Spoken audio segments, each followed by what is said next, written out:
Can you imagine how crazy your life would be if you were an Arab prince? How free would you be with all that money? The kind of things you would buy and the places you would go? Well, Salman bin Abdulaziz Al Saud has never had to imagine. He was born an Arab prince, and today he is king of one of the world's richest countries and the head of the world's richest monarchy. And trust me when I say this, nothing can prepare you for how lavishly this king spends his wealth.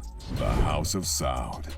Now, before we dive into King Salman's trillionaire lifestyle, it's important to know where those trillions come from. King Salman came into power at the age of 79 in 2015, after his older brother Abdullah, who was king at the time, passed away. As king, Salman took control of the House of Saud, the throne of Saudi Arabia, and the state-owned oil company Aramco, where a majority of the family's wealth comes from. Now, Aramco happens to be the second largest reserve for crude oil in the world, and at the point of making this video, the royal family controls 98% of it. This has made the House of Saud incredibly wealthy, with a net worth of $1.4 trillion.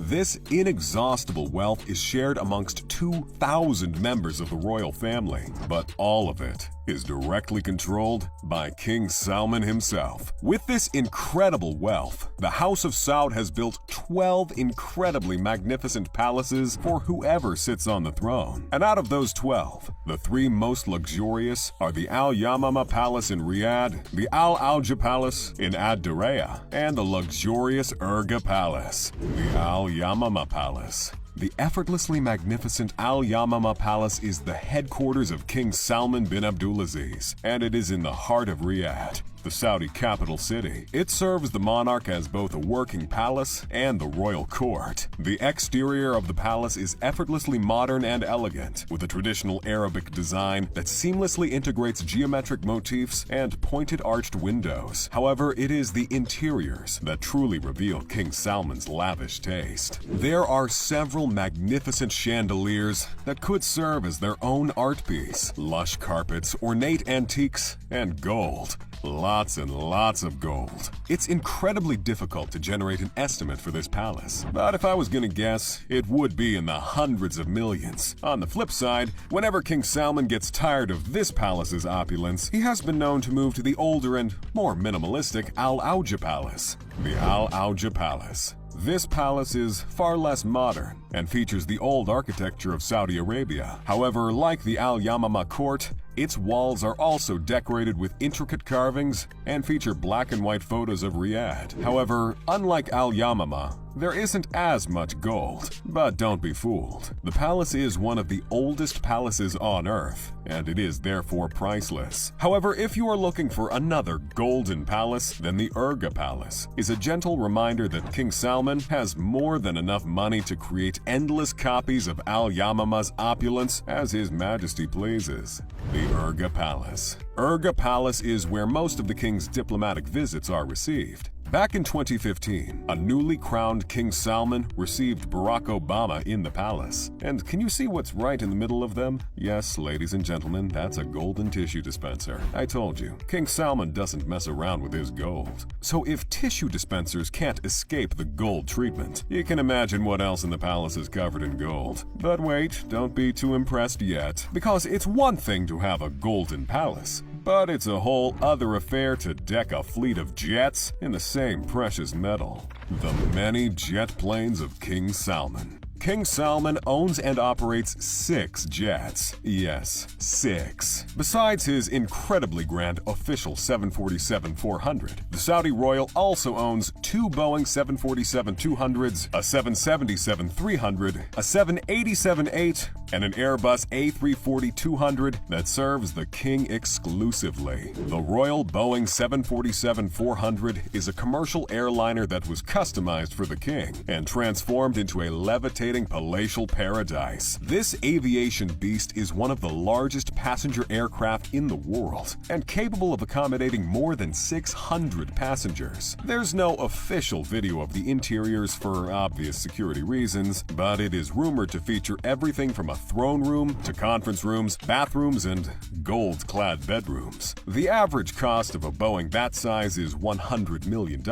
However, since King Salman has two, I invite you to do the math. But wait, remember, they are all custom designed and they are graced with golden interiors. And also remember that his remaining 4 planes share similar features. I can't tell you how much all 6 jets would cost to maintain, but I'll be surprised if the total cost was anything less than $3 billion annually. And yet that's just a drop in the ocean for the king, because what he spends on his diplomatic trips will make your jaws drop. The trip to Washington. In 2014, when the king traveled to Washington, D.C. on a diplomatic trip, he booked the entire 222 rooms of the luxurious Four Seasons Hotel. Then, in true Salman fashion, the king ordered a complete redecoration of the hotel. They were ordered to turn everything that wasn't gold to, well, gold. The tables, mirrors, lamps, even the hat racks had to be changed. And all of these golden items were shipped directly from Saudi Arabia on airplanes. There are some things that aren't worth costing because of how mind-boggling they are, and this is one of them. The king also ordered for all the carpets in the hotel to be changed to red, and arrangements were made for carpets to be laid in the lower parking garage so that the king would not have to touch the bare ground. The 2017 trip to Russia. Now, if you think the 2014 trip was excessive, then you might want to lean back for this one. In 2017, King Salman went on a series of diplomatic trips from Russia to Indonesia, Morocco, Tokyo, and a couple of other countries. Every trip was a show of luxurious extravagance, and quite predictably, gobsmacking amounts of money was spent. On the king's trip to Russia, he brought with him an entourage of 1,500 people, 1,764 pounds of food, his own furniture, and his own carpets. However, the main star of the show was King Salman's golden escalator that he used to disembark his plane. See, regular escalators cost around $8,000 per foot plus maintenance, so you can imagine how much a golden escalator would cost. But since gold is not a proper metal for mechanical moving parts, the royal device got stuck halfway through His Majesty's descent, and he was forced to climb down like the rest of us. In Russia, the king also booked out the Ritz-Carlton and the Four Seasons hotels. Both hotels were occupied by the king's 1,000-plus entourage. And to make this possible, these luxurious hotels were forced to cancel other guests' reservations and temporarily move out residents who lived there permanently. All of these bookings cost King Salman about $3 million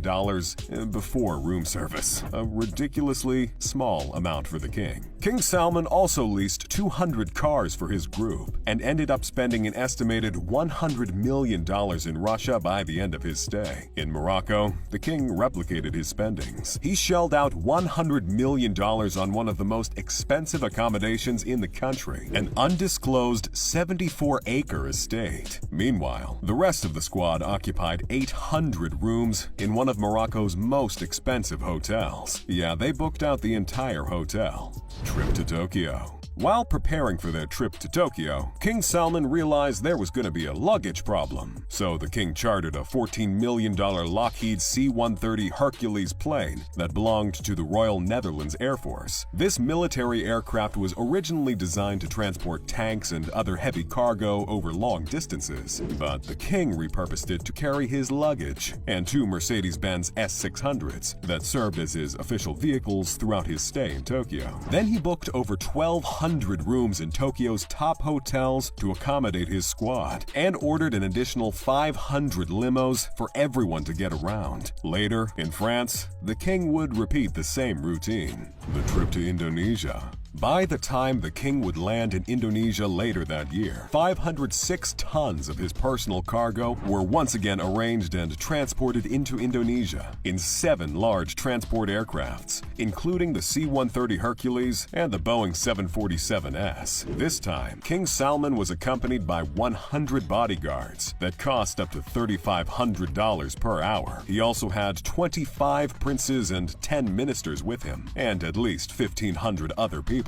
The net worth of the individuals in his entourage alone was in the tens of billions of dollars, and they all arrived ahead of the king on 36 flights over a period of 3 weeks. Unsurprisingly, like every other country he had visited, the king had very specific, luxurious demands. Most notably, he requested for a custom toilet to be built for him inside a mosque he was visiting, and I'm guessing it was covered in gold. In fact, the stress of his demands was so intense that it reportedly took the air freight company in charge of his transportation about 572 workers to handle his cargo alone. At this point, you might be wondering why King Salman has to travel with so many people, and the answer is more obvious than you imagine. On one hand, the king has specific needs, and at least 150 members of his 1,500 entourage are his personal professional chefs who are tasked with cooking specific delicacies for him. His servants are also part of that entourage, and the Saudi princes that tag along have their own servants on the entourage list. In fact, they are known to replace the staff of the hotels the king books with their own servants. And unsurprisingly, the king's love for gold, convenience, and luxury has not gone unnoticed by members of the family who have tried to turn a profit on the king himself. The most expensive example involved Prince Al-Walid bin Talal, a nephew of King Salman. He placed an order to transform the world's largest and most spacious airliner, the Airbus A380 Super Jumbo, into a luxury private plane.